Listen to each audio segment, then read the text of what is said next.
আপনারা জানেন যে গত 12 এপ্রিল জঙ্গিপুর পুলিশ জেলার শামশেরগঞ্জ থানার অন্তর্গত জাফরাবাদ গ্রামে হরগোবিন্দ দাস এবং চন্দন দাস, যারা সম্পর্কে বাবা এবং ছেলে, তাদের বাড়িতে ঢুকে একদল দুষ্কৃতী বাবা এবং ছেলেকে নৃশংসভাবে কুপিয়ে খুন করে। এই ঘটনা আপনারা জানেন। ঘটনা ঘটেছিল 12 এপ্রিল এই বছরের। এই ঘটনার তদন্তে রাজ্য পুলিশের তরফে একটি বিশেষ তদন্তকারী দল বা স্পেশাল ইনভেস্টিগেশন টিম তৈরি করা হয়, যার নেতৃত্বে ছিলেন ডিআইজি মুর্শিদাবাদ রেঞ্জ সৈয়দ ওয়াকার রাজা। আমরা তদন্তে নেমে জানতে পারি যে প্রাথমিক এফআইআরে 5 জনের নাম ছিল, কিন্তু তদন্তে আমরা বিস্তারিত তথ্য সংগ্রহ করি এবং সংগ্রহ করে আমরা নিশ্চিত হই এফআইআরে যে 5 জনের নাম ছিল তাছাড়াও আরও 8 জন এই ঘটনার সঙ্গে, এই নৃশংস ঘটনার সঙ্গে সরাসরি যুক্ত। 5 এবং 8 এই 13 জনের খোঁজে সিটের তদন্তকারী দলের সদস্যরা তারা অভিযান শুরু করেন এবং এই 13 জনকেই আমরা অল্প সময়ের মধ্যেই গ্রেফতার করতে সক্ষম হই। এরা পলাতক ছিলেন। এদের রাজ্যে এবং রাজ্যের বাইরের বিভিন্ন জায়গায় রেড করে আমরা ধরি। ওড়িশাতে রেড করা হয় ঝাড়সুগুড়া, ঝাড়খণ্ডের পাকুড়, বীরভূমের পাইকার, হাওড়ার বিভিন্ন এলাকা, হাওড়া কমিশনারেট এবং হাওড়া রুরাল এলাকা, ফারাক্কা এবং মুর্শিদাবাদ এবং জঙ্গিপুর, এই 2 জায়গার বিভিন্ন প্রান্ত থেকে আমরা এই 13 জনকে গ্রেফতার করি। 56 দিনের মধ্যে তদন্তকারী অফিসার তদন্ত শেষ করে চার্জশিট জমা করেন আদালতে এবং বিচার শুরু হয়। স্পেশাল পিপি হিসেবে নিযুক্ত করা হয় শ্রী বিভাস চট্টোপাধ্যায়কে।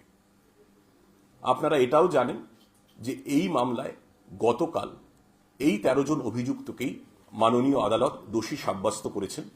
এই দোষী সাব্যস্ত করার পরে যেটা প্রক্রিয়া, আজকে কিছুক্ষণের মধ্যেই সাজাও ঘোষিত হবে। হয়তো আমরা এই প্রেস কনফারেন্স চলাকালীনই সেই সাজার খবরটা পেয়ে যাব। তদন্তে আমরা প্রাথমিকভাবে সিসিটিভি ফুটেজ খতিয়ে দেখি। সিসিটিভি ফুটেজে আমরা অভিযুক্তদের, যাদের আমরা গ্রেফতার করেছি, তাদের চলাফেরা, তার নির্দিষ্ট আমরা ফুটেজ পাই এবং তারপরে আমরা যখন চার্জশিট জমা দিই, আমরা অভিযুক্তদের প্রত্যেকের, যাদের আমরা গ্রেফতার করি, তাদের প্রত্যেকের মোবাইলের টাওয়ার লোকেশন সংগ্রহ করে তারপর সেটা গুগল ম্যাপের সাহায্যে প্লটিং করে আদালতে পেশ করি, যাতে ঘটনার দিন, ঘটনাস্থলে সংশ্লিষ্ট সময়ে অভিযুক্ত ব্যক্তিদের উপস্থিতি, তাদের প্রবেশ এবং প্রস্থান সংশয়াতীতভাবে প্রমাণিত হয়। এছাড়াও তদন্তে আমরা সাহায্য নিই গেট প্যাটার্ন অ্যানালিসিসের। আমরা সবাই জানি যে আমাদের প্রত্যেকের চলার, হাঁটার একটা নির্দিষ্ট গতি আছে, একটা নির্দিষ্ট ছন্দ আছে, একটা নির্দিষ্ট ভঙ্গি আছে, যাকে আমরা পরিভাষায় বলি গেট প্যাটার্ন। আমরা এই গেট প্যাটার্ন অ্যানালিসিসের সাহায্য নিই ফরেনসিক বিশেষজ্ঞদের মাধ্যমে। আমরা সিসিটিভি ফুটেজে অভিযুক্তদের ঘটনাস্থলের আশেপাশে চলাফেরা, হাঁটা চলা, ঘরের মধ্যে ঢোকা, বেরোনো, এগুলোর ফুটেজ পেয়েছিলাম। তাদের গেট প্যাটার্ন আমরা পেয়েছিলাম। এরপর যখন অভিযুক্তরা আমাদের পুলিশি হেফাজতে ছিলেন, তখন আদালতের অনুমতিক্রমে আদালতেও তাদের গেট প্যাটার্ন অ্যানালিসিস হয়, তাদের হাঁটাচলা করিয়ে দেখানো হয়। ফরেনসিক বিশেষজ্ঞরা সেই পরীক্ষা করেন এবং তারা একটা সিদ্ধান্তে পৌঁছন যে সিসিটিভি ফুটেজে যাদের হাঁটাচলার ফুটেজ দেখা গিয়েছিল, তাদের গেট প্যাটার্নের সঙ্গে আদালতে পেশ করা অভিযুক্তদের গেট প্যাটার্ন অ্যানালিসিস, হাঁটা চলার ভঙ্গি হুবহু মিলে গেছে। তৃতীয়ত, ডিএনএ সংক্রান্ত এভিডেন্সও আমরা কাজে লাগিয়েছি। অভিযুক্ত যারা ছিলেন, গ্রেফতার করার পর তাদের কাছ থেকে বেশ কিছু অস্ত্র আমরা উদ্ধার করি, তাতে রক্তের দাগ ছিল। সেই রক্তের ডিএনএ স্যাম্পল আমরা পরীক্ষা করি এবং 2 যে মৃত হরগোবিন্দ দাস এবং চন্দন দাস, তাদের যে শরীর থেকে যে আমরা পিএম ব্লাড কালেক্ট করি, সেই ডিএনএ স্যাম্পলে, সেই রক্তের ডিএনএ স্যাম্পলের সঙ্গে ওই অস্ত্রে লেগে থাকা রক্তের ডিএনএ স্যাম্পল মিলে গেছে, যাতে আদালতে এটা নিঃসংশয় প্রমাণিত হয়েছে যে এই অস্ত্রই ব্যবহৃত হয়েছিল হরগোবিন্দ এবং চন্দন দাসের খুনে। আর কিছুক্ষণের মধ্যেই আমরা জেনে যাব যে মহামান্য আদালত কি সাজা ঘোষণা করছেন। আরেকটি অত্যন্ত গুরুত্বপূর্ণ এবং প্রাসঙ্গিক তথ্য আপনাদের জানাই। এই মামলার ক্ষেত্রে আপনারা জানেন, যখন নতুন ফৌজদারি বিধি চালু হয় কয়েক বছর আগে, ভারতীয় ন্যায় সংহিতা, বিএনএস, বিএনএসএস ইত্যাদি নতুন ফৌজদারি বিধি, তাতে একটি নতুন ধারা যোগ করা হয় গণপিটুনিতে মৃত্যু, death due to mob lynching.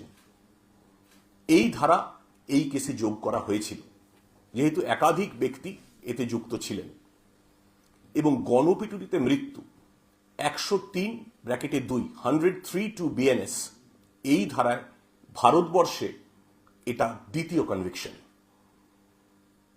BNS এর ধারায় এটা দ্বিতীয় কনভিকশন। এই 1032 মব লিঞ্চিং থেকে মৃত্যু, গণপিটুনিতে মৃত্যু, এই ধারায় এর আগে মাত্র একটি কেসে শাস্তি হয়েছে, এটি দ্বিতীয় একটি নজির করা হলো।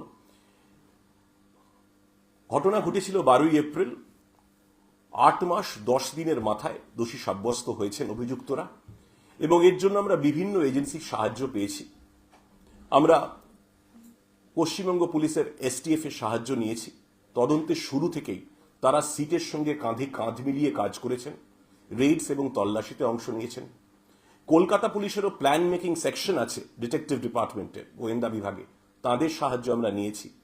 সিআইডি সাইবার ফরেন্সিক্স এবং cyber forensics and digital evidence examiners laboratory, CDEEIL যেটা বলে, IGCID এখানে আছেন, তাদেরও সাহায্য নিয়েছি, এবং এই এভিডেন্স সমস্ত তথ্য প্রমাণ একত্রিত করে তারপর আমরা চার্জশিট পেশ করেছি।